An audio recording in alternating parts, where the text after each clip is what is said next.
We're just over halfway through 2024, and that's why I want to make this video. Who are going to be the final champs at the end of 2024? By the time that 2024 comes to an end, who's going to be the ones holding the belts in each division? That's what I'm going to talk about today, and I know I'm about to go 100%. So remember what I say now, because at the end of the year, when you look back at this video, you're like, yo, Kenny kind of cooked. Starting off with Flyweight. Who do I think the Flyweight champion at the end of the year is going to be?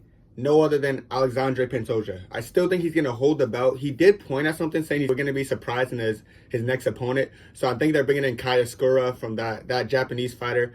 I think they're going to bring him in to fight Pantoja, and I just don't think that guy's ready for someone at the level or at the highest level of UFC at the flyweight division. He's going to go in there. He's probably going to get wrestled a lot by Pantoja. He's a great striker, but I don't think he's going to be on the level of Pantoja. And I'm assuming that's probably going to be Pantoja's last fight of the year. He's going to end up riding off in the sunset and probably ending 2024 with the belt. Even the winner of like Kai Kara France versus Usyk, I don't know how quickly they're going to turn around after Perth, but if they think they can fight at the end of the year, I still don't think they'll be ready for a Pantoja. That might take a little bit of time, maybe 2025 early. But yeah, so I feel like with flyweight, it's pretty definite. Unless this guy could just come in the UFC and shock the world, this Japanese fighter. Maybe he can. I don't know. I don't know too much about him. I just know he's a really great striker. I don't think he could just be a great striker and then go out there and just like knock out Pantoja or something, or outstrike Pantoja. He's too well-rounded. So I think Pantoja is definitely going to hold the belt by the end of the year. Like, it's not like flyweight doesn't have competition. It's just that Pantoja is really good. He's already beaten the best at flyweight already. If you look at it, Moreno lost, Royval lost, Usyk lost. All three of these fighters will give anyone else a run for their money in that division. It's just that Pantoja is very well-rounded. He's very complete, so I'm not surprised he won that. So yeah,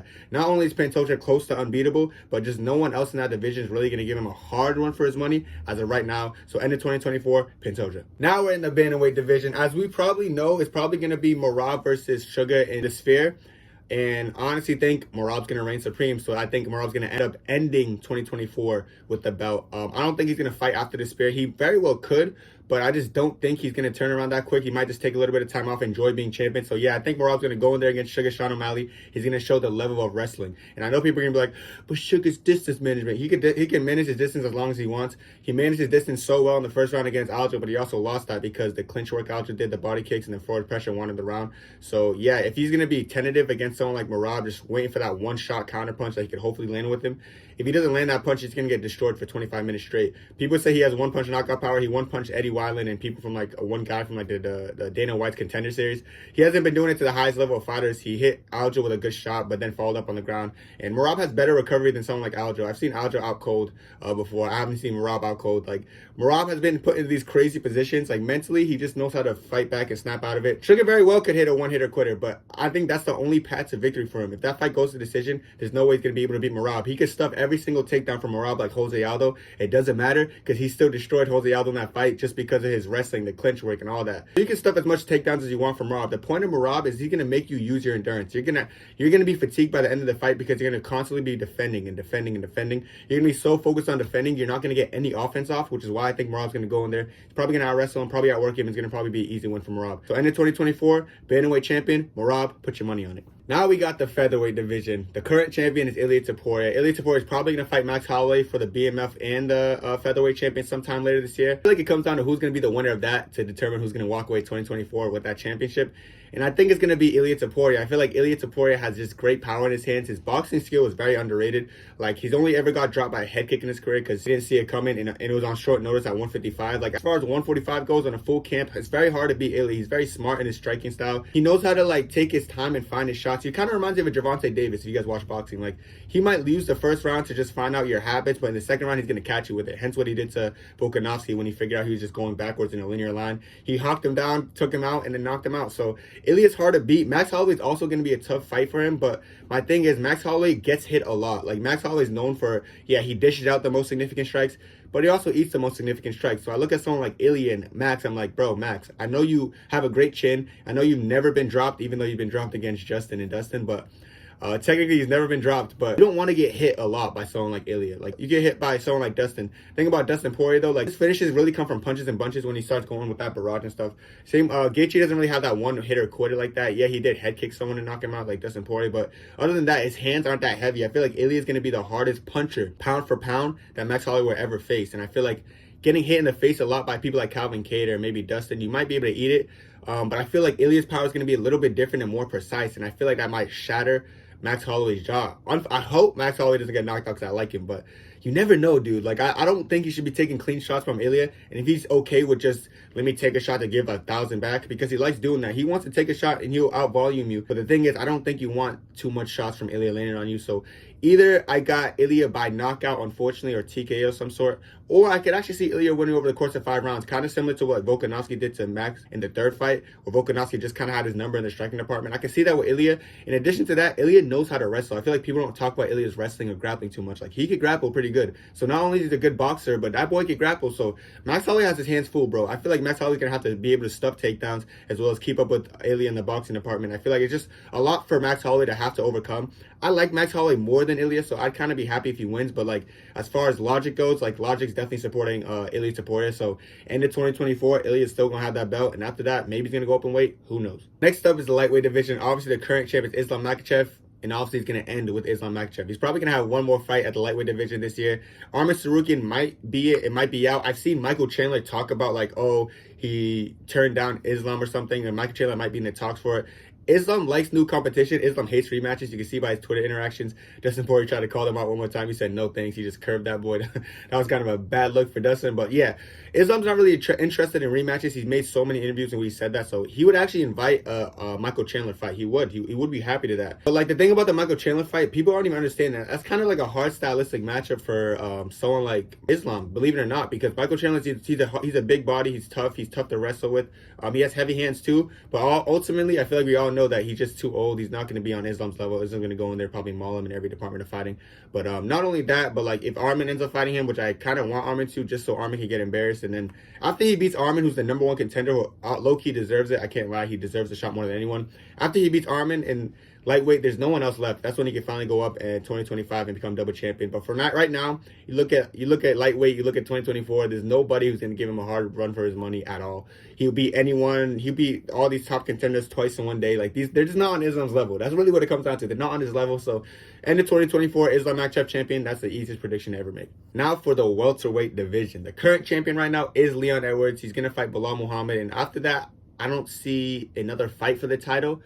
You never know, though. We are in July. That's a July 27th fight. So maybe at the very end of the year, there might be another fight. But this is my prediction. I think Bilal Muhammad's going to end up beating Leon Edwards. Bilal Muhammad might turn around and fight Shavkat at the end of the year. And I still think Bilal beats Shavkat as well. Bilal is the truth, bro. I'm telling you, Bilal's wrestling, his pace is going to break Leon. He's going to end up winning that fight. I'm telling you, he's going to go the distance probably. Both guys don't really got finishing power. I know people might be like, but Leon has that one finish on Usman, so he clearly has power. Yeah, he couldn't finish Diaz. He couldn't finish Cowboy. He couldn't finish RDA. He couldn't finish Colby. He couldn't finish any of these guys, bro. Like, bro, he doesn't have finishing power. I'll be real. Like, it's just a misconception that people try to make up or try to run with because he has one knockout in the last 8 years. But yeah, I don't think he's like some kind of crazy finisher. Like, people are trying to paint the narrative and trying to convince the casuals that, yeah, Leon Edwards is a great finisher. He's going to knock out Bilal. He's not going to knock out Bilal. Bilal has an iron chin. He's only been finished once in his career by knockout or TKO.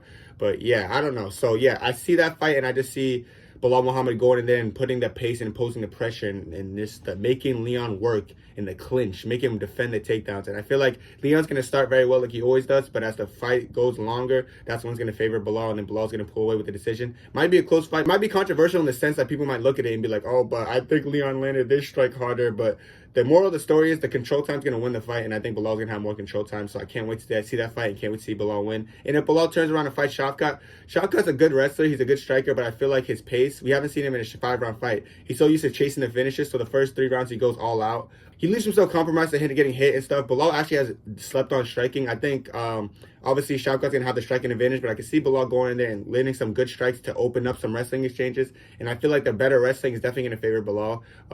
I feel like Shavkat's wrestling is a little bit overrated into a sense. He has good grappling, but his wrestling, So yeah, I do think Bilal could also be Shavkat. So Bilal, by the end of 2024, will reign supreme. Next up, we got middleweight. Of course, the middleweight division, the next fight that's happening is Dricus du Plessis versus Israel Adesanya. And I obviously think Israel Adesanya is going to win that fight with ease. Is he going to end champion? Is he going to pick out his front leg? Every time he's so heavy on that front leg, he's going to eat it up.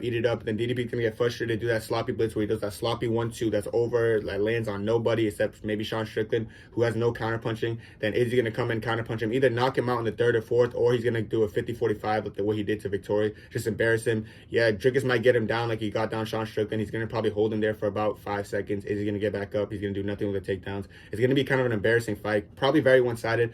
People people are going to be crying on Twitter and stuff, be like, oh no, Izzy's champ again, I'm sad, but DDP sucked anyway. Like, they're going to cope, they're going to cry, but Izzy going to be champion at the end of the day. I don't know if Izzy's going to turn around and fight someone else. Maybe Robert Whittaker again. Maybe give Robert Whittaker the other shot. Maybe Sean Strickland. Who knows? Either way, he beats either one of those guys, and he ends 2024 still being champion. I think Izzy's getting underrated right now, and I love it. I love the fact that everyone's sleeping on Izzy. Oh, DDP is going to beat Izzy. I love this, bro. It makes me smile. It makes me happy. So after Izzy gets the job done against DDP, they get cope and find a way to cry about it. So yeah, Israel Adesanya, though, definitely going to be middleweight champion. I feel like it's common sense. Like, if anyone who opposes this probably just doesn't like Izzy, and that's simple as. Next up, we got light heavyweight, and I feel like the light heavyweight champion will have to be Magomed Ankalaev. I feel like Magomed Ankalaev is going to fight Alex Pereira before the end of 2024. I feel like Alex Pereira did say he wants a little break, but after he comes back, he's going to have to fight someone. That somebody is going to be Ankalaev, and Ankalaev just has so much more path to victories. Ankalaev has been saying on Twitter that I'm going to stand up and knock him out. Don't get me wrong. Ankalaev, I've been saying, I said this in a video before, I think Ankalaev is better boxing, but that's not what I'm worried about. It's the low kicks from Alex Pereira that's going to set up like the left hook later on. Because if you compromise someone with low kicks, they're going to be more inclined to press you aggressively with like less intelligence because their leg is compromised, and that might set up a like counter hook KO from someone like Pereira.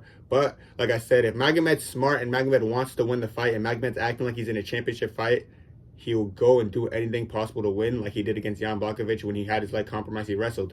But even though he got robbed in that fight and it went to like a majority draw or whatever, that was BS, even though everyone knew he won the fight. But now he has another chance, and he better not throw it away by saying, oh, let me just go in there and strike like the best kickboxer in almost UFC history. Like, why would I do that?